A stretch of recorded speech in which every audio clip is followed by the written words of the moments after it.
खे आगाह करे रहिया आहियूं त मोरो शहर ऐं भरपासे बदअमनी में ॾींहों ॾींहुं वाध थी रही आहे। अवाम जा मुहाफ़िज़ बि गैर महफ़ूज़ बणियल आहिनि।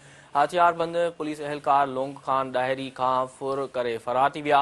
हथियारबंद पुलिस अहलकार खे यरगमाल बणाए मोटर साइकिल, पुलिस वर्दी, मोबाइल फ़ोन ऐं रोक रक़म फुर करे फरार थी विया। अवां खे आगाह करे रहिया आहियूं बदअमनी जे हवाले सां त मोरो शहर ऐं भरपासे बदअमनी में ॾींहों ॾींहुं वाध थी रही आहे। अवाम जा मुहाफ़िज़ बि गैर महफ़ूज़ बणियल आहिनि। हथियारबंद पुलिस अहलकार लोंग खान डायरी खां फुर करे फरार थी विया। हथियारबंद पुलिस अहलकार खे यरगमाल बणाए मोटरसाइकिल, पुलिस वर्दी, मोबाइल फ़ोन ऐं रोक रक़म फुर करे फरार थी विया। आगाह करे रहियो मूंखे बदअमनी जे हवाले सां त मोरो शहर ऐं भरपासे बदअमनी में ॾींहों ॾींहुं वाध थी रही आहे। अवाम जा मुहाफ़िज़ बि गैर महफ़ूज़ बणियल आहिनि।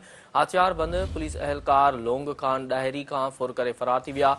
हथियारबंद पुलिस अहलकार खे यरगमाल बणाए मोटर साइकिल, पुलिस वर्दी, मोबाइल फ़ोन ऐं रोक रक़म फुर करे फरार थी विया।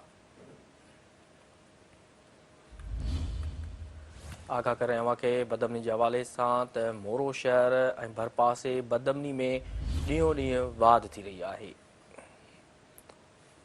अवाम जा मुहाफ़िज़ बि गैर महफ़ूज़ बणियल आहिनि। हथियारबंद पुलिस अहलकार लोंग खान डायरी खां फुर करे फरार थी विया आहिनि।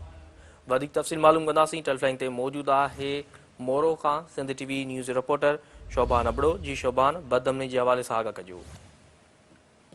ही मोरो में शहर अंदर मुसलसल एसएचओ जूं बदलियूं ऐं मुक़ररूं बावजूद बि मोरो शहर जे आसपास इलाइक़नि में जेको आहे सो अमन न थी सघियो आहे। माण्हू आम माण्हू जेको आहे सो लुटजण ऐं फुरजण लॻा। पुलिस अहलकार पिणु ॾोहनि जी जेको आहे निशानगीअ ते अची विया आहिनि। अॼु सुबुह टाइम वक़्तु कमरदीन थाणे ते ड्यूटी कंदड़ हेड कांस्टेबल लोंग खान डायरी खां मोरो थाणे जी हद में कोराई टावर वटि हथियारबंदनि पारां मोटरसाइकिल फुर करे ऐं पुलिस वर्दी, मोबाइल फ़ोन, रोक रक़म ऐं सरकारी जेका कागज़ फुर करे फरार थी विया आहिनि।